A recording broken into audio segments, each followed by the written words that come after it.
Olá, pessoas. Eu sou Isadora Costa, assistente social, e hoje venho aqui conversar com vocês sobre um tema que nos é muito reservado, muito preservado ao longo da nossa história. Eu vou falar com vocês da instrumentalidade do serviço social. Vamos ficar atentas, porque neste momento vamos lembrar algumas referências que nos são muito importantes e articular novas ideias que podem ser muito valiosas para o nosso cotidiano profissional. Vamos lá? Logo de cara, a gente vai lembrar de que o serviço social e a instrumentalidade têm uma relação cotidiana, mas que devemos lembrar que a presença da instrumentalidade nos espaços socioocupacionais do serviço social não são restritas às atividades rotineiras e burocráticas das instituições. E Yamamoto nos faz uma referência. Ela fala que o exercício profissional é uma ação de um sujeito profissional que tem a competência para propor, para negociar ante as instituições os seus projetos. Com esta face, a autora já nos lembra a capacidade de negociação que o profissional de serviço social deve ter na sua prática para alavancar os direitos, a garantia dos direitos dos nossos usuários.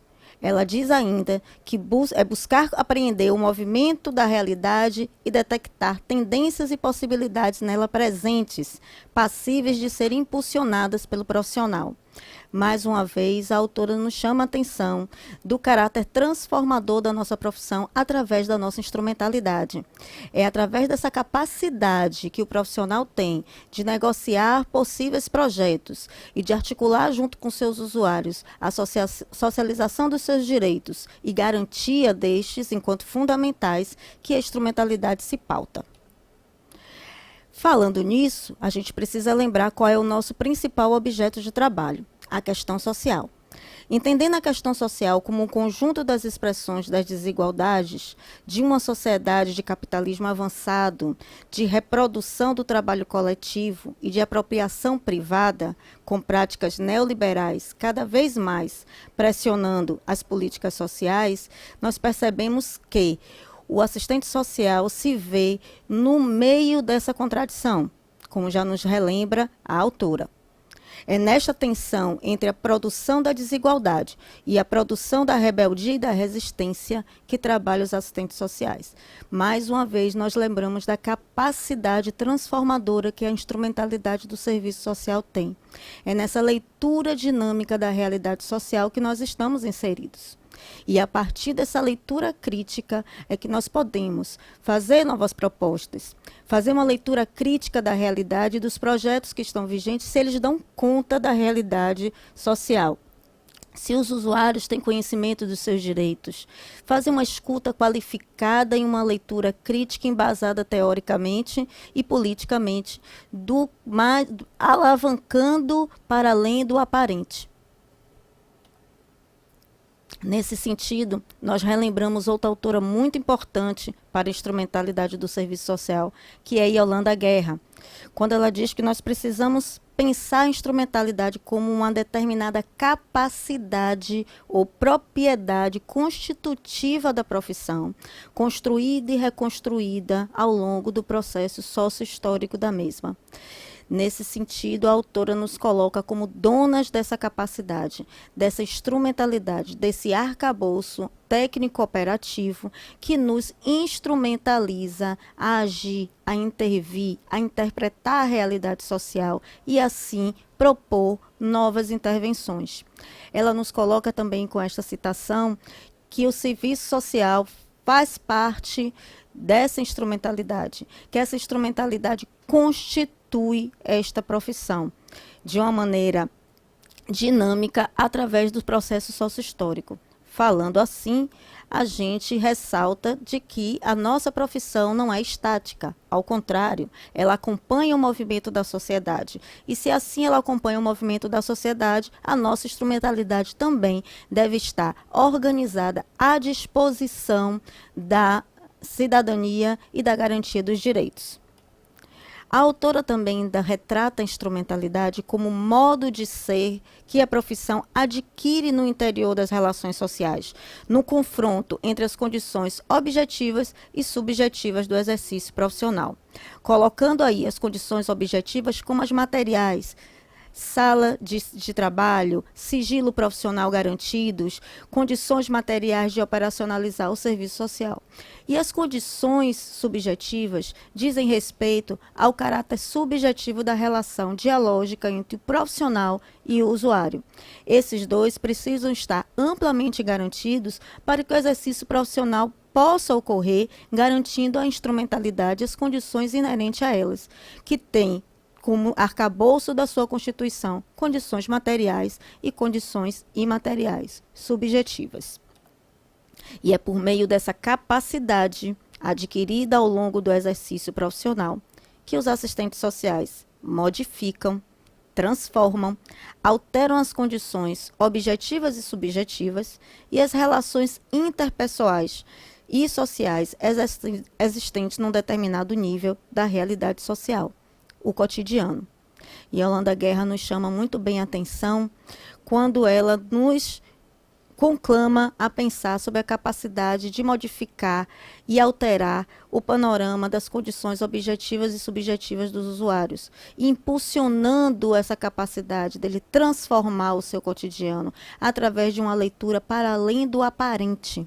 O assistente social deve estar preparado com a sua instrumentalidade, percebendo como se dá essa realidade, percebendo quais são os direitos dos usuários, conhecedor das políticas públicas, para que ele possa, assim, munido dessas informações, fazer propostas de alteração para esse usuário, entendendo que é o usuário que executa essas transformações no seu cotidiano a partir das suas escolhas, dialogadas com esse profissional que os esclarece sobre as políticas públicas e sobre seus direitos. Vou deixar uma dica para vocês. A instrumentalidade ela funciona como reconhecimento da profissão. Então, essa instrumentalidade deve estar organizada, operando a favor dos usuários, porque é através desse segmento que se altera a partir do contexto histórico é que nós vamos perceber a visibilidade, o reconhecimento que a nossa profissão tem. Então, organizada essa instrumentalidade teórica, política e tecnicamente, nós teremos a visibilidade que o serviço social tanto quer. O reconhecimento que o serviço social tanto quer dentro das instituições e junto aos seus usuários. Lembrando que esse reconhecimento não basta ser institucional. A sociedade, o coletivo, os usuários também precisam reconhecer nesse profissional a capacidade de dialogar com ele e intervir utilizando todas as estratégias que a instrumentalidade lhe disponibiliza.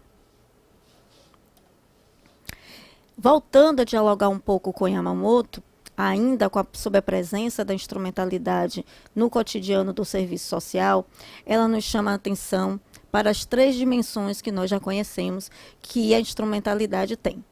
A dimensão teórico-metodológica, a ético-política e a técnico-operativa. Vamos conversar um pouquinho mais sobre elas. A apropriação da teoria, ela é necessária a partir do momento em que, dominando esta teoria, esse aspecto teórico-metodológico, nós nos apropriamos do vetor teórico em que se apropria o serviço social. Vale lembrar como uma dica importante que já apareceu aí para você. Fique atento, pois essas dimensões isoladas, elas se tornam armadilhas para o profissional de serviço social. Ok? Então, a apropriação da teoria, ela é necessária para que nós possamos fazer uma leitura mais consistente dessa realidade social, tendo como metodologia um método escolhido cuidadosamente para que nos respalde a entender melhor esse arcabouço teórico. Existe a dimensão política, onde implica numa escolha ética a partir da sua dimensão ética, respaldado pelos nossos arcabouços legais, como o Código de Ética e a Lei de Regulamentação do Serviço Social, além do nosso projeto ético-político. É respaldado nesses aportes que nós vamos tomar as nossas decisões profissionais, baseadas no nosso projeto profissional, que reflete e deve refletir o projeto societário. A qualificação permanente que está refletida no técnico operativo, que na verdade ele visibiliza o teórico metodológico e o ético político. Essa dimensão trata da operacionalização do serviço social. Tecnicamente, nós colocamos à vista todas as dimensões através da dimensão técnico-operativa. Mas, como eu já lembrei, vale reforçar a dica. Essas três dimensões tratadas isoladamente pode se constituir como armadilhas para o assistente social, que pode cair no teoricismo, no tecnicismo, no politicismo, que são essas grandes muralhas que podem se formar na barreira institucional entre o profissional e o usuário. Vale a pena ficar atento. Assim, como já dito, não basta dominar as três dimensões do serviço, da instrumentalidade no serviço social. É preciso a gente se aproximar da realidade social. Quando nós dominamos somente uma dessas dimensões, nós nos afastamos da realidade social, tornando mais difícil fazer uma leitura crítica a partir dos arcabouços legais que estão disponíveis para a gente. É necessário, então, articular a profissão com a realidade, fazendo com que a gente possa entender que um campo interfere no outro, que um respalda o outro para podermos agir politicamente e eticamente. A investigação e a pesquisa são estratégias importantíssimas para o assistente social, porque é ela que é necessária para submeter a essa leitura da realidade os dados que vão aparecer, a análise e avaliação das políticas sociais, para que nós possamos, com os dados e com as políticas, fazer a congruência necessária e, assim, através da investigação e a pesquisa, alavancar novos pontos que ainda não tinham sido tocados. E assim se constitui o nosso grande desafio. O desafio do serviço social, de estar articulado, de ser um profissional articulado teoricamente, eticamente e tecnicamente. Nós precisamos entender este grande desafio não somente como algo que nos impulsiona para baixo, ao contrário, deve ser algo que nos alavanca, que nos coloca para frente como um profissional operativo, propositor, pronto a fazer novos projetos e novas posturas profissionais diante da realidade que é dinâmica. Assim, a gente precisa entender a necessária articulação a fazer com esta realidade. Nós também devemos estar respaldados numa qualificação permanente. O profissional de serviço social não deve parar no tempo. Ele precisa estar o tempo todo se especializando, se apropriando de novas teorias que surgem, de novos dados de pesquisa que estão à sua disposição e colocar os instrumentos operativos à disposição dessa prática profissional. Nós precisamos, sim, cada vez mais aproximar os nossos usuários das políticas públicas, da garantia dos direitos que já estão estabelecidos e propor novos direitos a serem executados. Este, sim, é um profissional desafiador, um profissional propositivo, um profissional crítico, ético, que faz da sua profissão um compromisso cotidiano com a realidade dessas pessoas. Até mais tarde.